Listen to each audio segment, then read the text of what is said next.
Governor Richardson, you promote your experience as Energy Secretary among your credentials. During that time, though, there were serious questions about lax security at the country's national labs, allegations that scientist Wen-Ho Lee breached security at Los Alamos. You told Tim Russert in May, we had some issues with the nuclear secrets issue and Wen-Ho Lee, but I think on the whole I was a good energy secretary. In this era when Americans are fearful about our national security, talk about that part of your resume.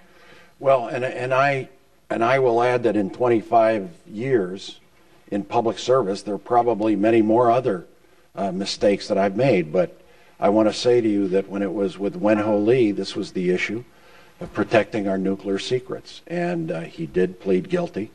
I do feel that he was incarcerated in solitary confinement. This was wrong. I tried to change it, but I didn't work hard enough. The point is that we do have, in all of our lives, and as a congressman, as a UN ambassador, as a candidate, I've made a lot of gaffes, and I'm glad you didn't raise them. But you know, I'll stand behind my record as Energy Secretary. I brought compensation to workers that had beryllium and other contamination. I brought forth a renewable portfolio standard, the first one that says electricity has to be renewable in this country. We made air conditioning 30% more energy efficient.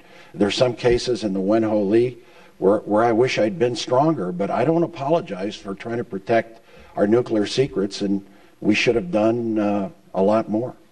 Thank you. Senator Obama, you have Bill Clinton's former national security advisor, State Department Policy Director, and Navy Secretary, among others, advising you. With relatively little foreign policy experience of your own, how will you rely on so many Clinton advisors and still deliver the kind of break from the past that you're promising voters? Well, you know, I am... I want to hear that. Well, Hillary, I'm looking forward to you advising me as well.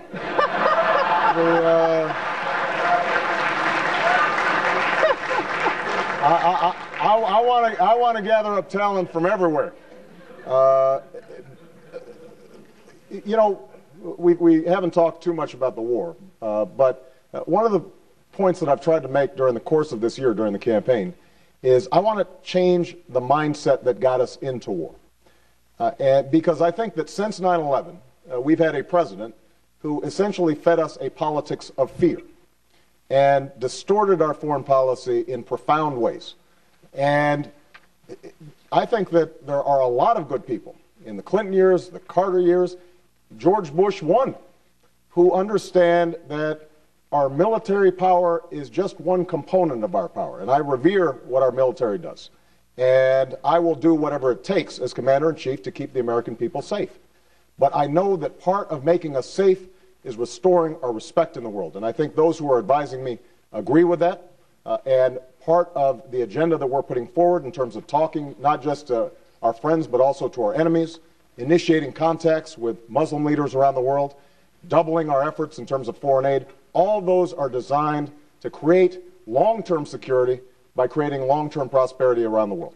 Thank you. Time is getting a little short now, so the answers to these questions will need to be 30 seconds or less. As president, would you use signing statements to assert that certain acts of Congress conflict with your interpretation of the Constitution and your obligation to enforce those laws? Senator Clinton, 30 seconds. I would use them the way presidents before this president used them.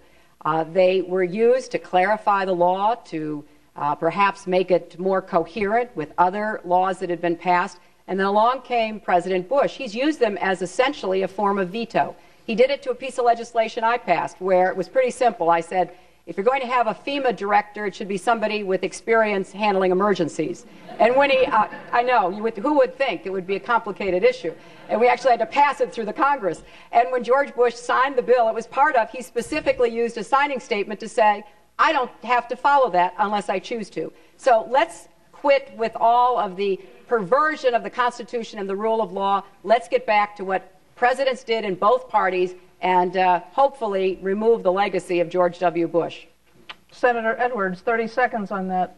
Well, it is true that Bush has, not only in the use of signing statements, but in every conceivable way, expanded the executive power.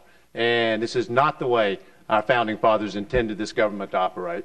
And what I will do is go back to the way signing statements have been used historically. And on top of that, I'm going to make absolutely certain that our three branches of government are in fact co-equal.